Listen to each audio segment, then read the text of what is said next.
স্টেশনের ওয়েটিং রুমের ভেতরে বাইরে কোথাও অন্য লোক ছিল না। বেয়ারাটাকেও ডেকে ডেকে পাওয়া গেল না। অগত্যা চায়ের আশায় জলাঞ্জলি দিয়ে আমরা কয় বন্ধুতে বেশ করে র্যাগ টেনে নিয়ে ইজি চেয়ারে শুয়ে পড়লাম।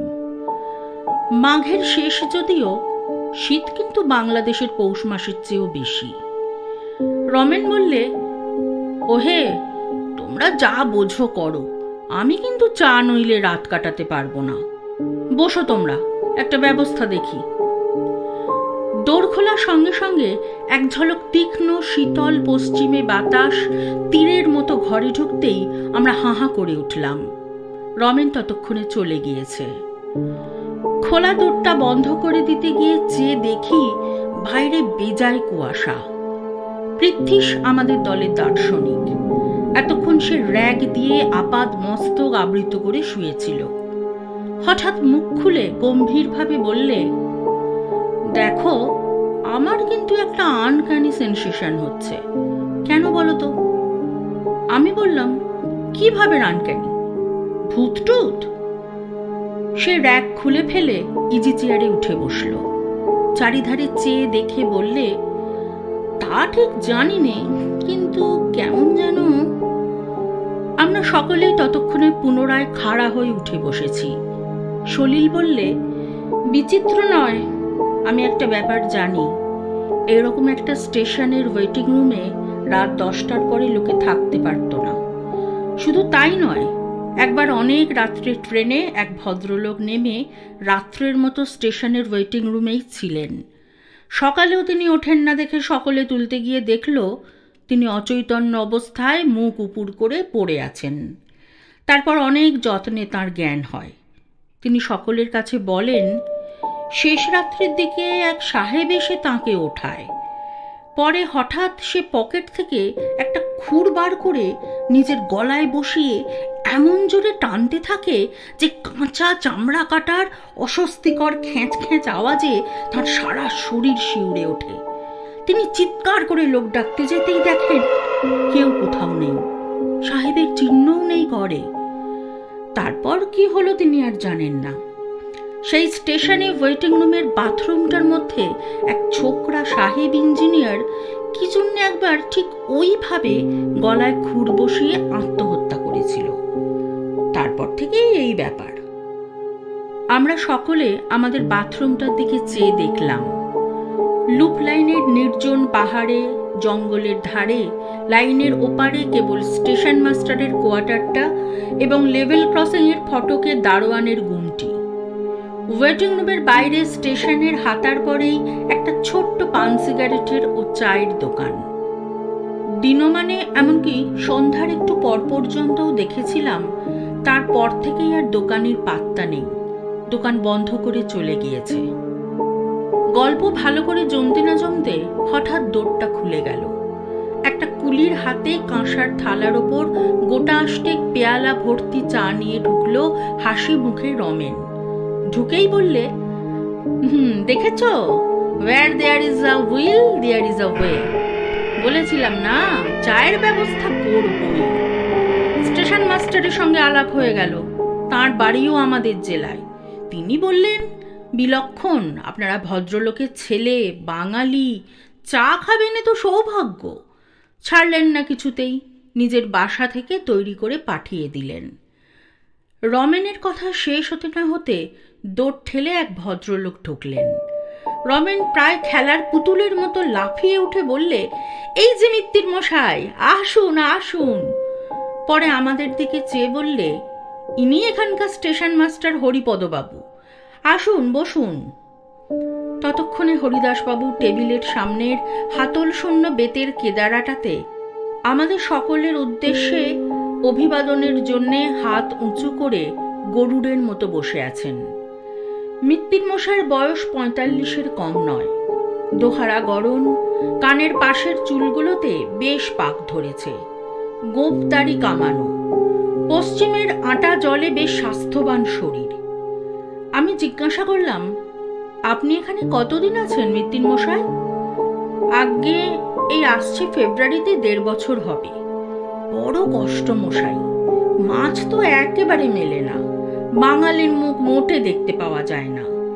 তাই আপনারা আজ এসেছেন শুনে ভারী আনন্দ হলো। উনি চায়ের কথা যেমন তুললেন, আমি বললাম, তার আর কি, আমার বাসা যখন নিকটেই রয়েছে তখন কি আর। তা আপনারা কতদূর যাবেন সব? আমরা সাইকেলে দিল্লি যাব বলে বেরিয়েছি। ওপার থেকে আসছি কি না, এইখানে নদী পার হয়ে ভাগলপুরের পথ ধরে গিয়ে গ্র্যান্ড ট্র্যাঙ্ক রোডে উঠবো ইচ্ছে আছে। ভাগলপুরের গাড়ি তো ঠিক এখানে কটায় পাওয়া যাবে কাল সকালে? তারপর অনেক কথাবার্তা ও আমাদের ভ্রমণ সম্বন্ধে অনেক কৌতূহলপূর্ণ প্রশ্নের উত্তর এবং কথিত ট্রেন ঘটিত নানা আবশ্যকীয় সংবাদের আদান প্রদানের পর কথাবার্তার বেগ মন্দীভূত হয়ে পড়ল। কারোরই ঘুম পাচ্ছিল না। বিশেষ করে গরম চা খাবার পরেই আলস্য ও তন্দ্রার ভাবটা কেটে গিয়ে সকলেরই শরীর যেন বেশ তাজা হয়ে উঠেছিল। নির্বাণোন্মুখ কথাবার্তার শীষটাকে পুনরায় খোঁচা দিয়ে প্রদীপ্ত করার জন্যেই আমি হঠাৎ বলে উঠলাম, হ্যাঁ মশাই, আপনাদের এই ওয়েটিং রুমের বাথরুমে ভূতটুত নেই তো? এ প্রশ্নের পরেই সলিলের সেই অজ্ঞাত স্টেশনটির বাথরুম ও ছোকরা ইঞ্জিনিয়ার সাহেবের গল্প পুনরায় ফিরে এলো। পুনরায় আমাদের একচুট হাসি হলো এবং কেউ কেউ এমন ভাবের ভান করলেন যে এ স্টেশনের বাথরুম সম্বন্ধেও তাঁরা ভয়ের ধারণা পোষণ করেন। রমেন বললে, যত সব গাঁজাখুরি। হরিদাসবাবু অনেকক্ষণ কোনো কথা বলেননি। আমাদের উপহার দেওয়া সিগারেটের চতুর্থটির ছাই ঝাড়তে ঝাড়তে তিনি হাই তুলে খাড়া হয়ে বসলেন। বললেন, আপনারা হাসবেন হয়তো, কিন্তু আমার নিজের জীবনের একটা ব্যক্তিগত অভিজ্ঞতার কথা এখানে বলছি, শুনুন। পরে তিনি পঞ্চম সিগারেটটি ধরিয়ে নিজের অদ্ভুত গল্পটি বলে গেলেন। অনেক দিনের কথা। আমার বয়স তখন খুব বেশি না হলেও 12-13 কম নয়। আমার এক কাকা ফরেস্ট ডিপার্টমেন্টে কাজ করতেন এবং সে সময় তিনি খুলনা মডেলগঞ্জ আউটপোস্টে থাকতেন। একবার কি উপলক্ষে তা এখন ঠিক স্মরণ হয় না, আমি আমাদের বাড়ির সকলের সঙ্গে কাকার কাছে বেড়াতে যাই। কাকা তখন ছিলেন খুলনার বাসাতে, সেইখানে অনেকদিন আমরা ছিলাম। বেশি দিন থাকার কথাবার্তা হওয়াতে আমি সেখানকার একটা স্কুলে ভর্তি হয়ে গেলাম। আমরা পুজোর পরেই সেবার খুলনা যাই। কয়েক মাস পড়বার পরে গ্রীষ্মের ছুটি হলো প্রায় 1 মাসের ওপর। কাকাকে ধরলাম তাঁর সঙ্গে তাঁর কার্যস্থান মডেলগঞ্জে যাব। কাকা আমায় নিয়েও গেলেন। সেই সময়টা মোমমধুর সংগ্রাহকদের লাইসেন্স নতুন করে করবার সময়। কেউ ফাঁকি দিয়ে পুরনো লাইসেন্সের বলে জঙ্গলে মোমমধু সংগ্রহ করে কিনা পাহারা দেবার জন্য ফরেস্ট ডিপার্টমেন্টের বোট ও স্টিম লঞ্চ সব সময় সুন্দরবনের নদী, খাঁড়ি ও খালের মধ্যে ঘুরে ঘুরে পাহারা দিত। কতবার আমি কাকার সঙ্গে এই সরকারি বোটে সুন্দরবনের মধ্যে বেড়াতে গিয়েছি। আমার মনে এই সুন্দরবনের একটা অপূর্ব স্বপ্ন ছবি মুদ্রিত আছে। তখন আমি ছেলে মানুষ, সবে 13, শহর থেকে গিয়েছি। সুন্দরবনের অপূর্ব বন্য সৌন্দর্য এই 1 মাসের প্রতিদিন আমার ক্ষুধার্ত ব্যগ্র মনে কি আনন্দের বার্তা বয়ে আনতো তা আমি মুখে আপনাদের বোঝাতে পারি না। আর কখনো সে দেশে যাইনি। অনেক দিনের কথা হলেও এখনো মাঝে মাঝে সুন্দরবনের, বিশেষ করে জ্যোৎস্না ওঠা সুন্দরবনের ছবি, অপরিসর খালের সটির জঙ্গলে ভরা ঢালু পাড়, নতুন ওঠা গাব গাছের ও বন্য গোল গাছের সারি, খাড়ির মুখে জোয়ারের শব্দ, যখনই মনে হয় একটা জিনিসের জন্যে বেদনায় এই বয়সেও মনটা কেমন করে ওঠে। সেদিনের কথাটা আমার বেশ মনে আছে। সুন্দরবনের সেই অংশটা তখন জরিপ হচ্ছিল। তাদের একটা বড় লঞ্চ বড় গাঙের মাঝখানে বাঁধা থাকতো। দুপুরবেলা সেদিন সেই লঞ্চটাতে আমাদের নিমন্ত্রণ ছিল। 4-5 জন আমিন, একজন কানুনগো, একজন কেরানি, সবাই বাঙালি। সব শুদ্ধ 7-8 জন লোক লঞ্চটাতে। খাওয়া দাওয়াটা খুব গুরুতর রকমের হলো। তারপর একটু গান বাজনাও হলো। বেলা পড়ে গেলে সেখান থেকে বিদায় নিয়ে আমাদের বজরাটা ছাড়লাম। ক্রমে রাত হলো, জ্যোৎস্না উঠল। খালের দুধারে নতুন পাতা ওঠা বনের মাথাটা জ্যোৎস্নায় চিকচিক করছিল। দূর থেকে নৈশ পাখির দু একটা অদ্ভুত রকমের ডাক কানে আসছিল। জোয়ারের জলে মগ্ন গোলগাছের আনত শাখাগুলো ভাঁটার পরে একটু একটু করে জল থেকে জেগে উঠতে লাগলো। বাঘের উপদ্রবের ভয় সবসময় আমাদের বজরাতে দুজন বন্দুকধারী সিপাহী থাকত। তারা বজরার ওধারে তোলা উনুনে রান্না চাপিয়ে দিলে। রাতটা বড় গরম, গুমোট ধরনের। গাছের পাতাটি পর্যন্ত নড়ছিল না। চারিদিকে একটা নীরব থমথমে ভাব। ছইয়ের ভেতরে থাকবার উপায় নেই। বজরার ছাতে তক্তার পাটাতনের ওপর এসব গ্রীষ্মের রাতে শুয়ে থাকতে খুব আরাম বটে, কিন্তু অপরিসর খালের দুধারের ঘন বন থেকে বাঘ লাফিয়ে পড়বার ভয় সেখানে থাকবার জো ছিল না। ছইয়ের মধ্যে বসে কাকা ও বিনোদবাবু দাবা খেলছিলেন। ছইয়ের ঘুলঘুলিগুলো সব খোলা। আমি নিকটে বসে বই পড়ছি। খেলতে খেলতে রাত হয়ে গেল 10টার বেশি। সিপাহীদের রান্না হয়ে গেল। কাকা কি একটা কঠিন চাল সামলাবার কথা এক মনে ভাবছেন। আমি মিটমিটে আলোতে আখ্যান মঞ্জরি পড়ছি। বিনোদবাবু খেলোয়াড়কে সমস্যায় ফেলবার আত্মপ্রসাদে তাকিয়া ঠেস দিয়ে ঘুলঘুলির বাইরে ভাঁটার টান ধরা জলের দিকে চেয়ে আছেন। দীর্ঘ বন গাছের ছায়া পড়েছে জলের ওপর। এমন সময় একটা ব্যাপার ঘটল। সামনের ঘন বনের মধ্যে অনেক দূর থেকে একটা উচ্চ সুস্পষ্ট কর্কশ অট্টহাসির রব উঠল। অবিকল মানুষের গলার আওয়াজের মতো হলেও মনে হলো যেন এটা অমানসিক অস্বাভাবিক স্বর। আমরা কিছু ভাববার পূর্বেই সেই রকম আর একবার এবং তারপর আবার। হাসির শব্দটা এত উচ্চ ও তীক্ষ্ণ যে মনে হলো বনের গাছগুলো কেঁপে কেঁপে উঠছে, মাটি যেন কাঁপছে, বোটটা যেন দুলছে। সিপাহীরা তাড়াতাড়ি খাওয়া ছেড়ে উঠে এলো। কাকা, বিনোদবাবু, আমি সকলেই ছইয়ের বাইরে এলাম। গাছপালা ছবির মতো দাঁড়িয়ে আছে। কোথাও হাওয়া নেই, পাতাটি পর্যন্ত নড়ে না।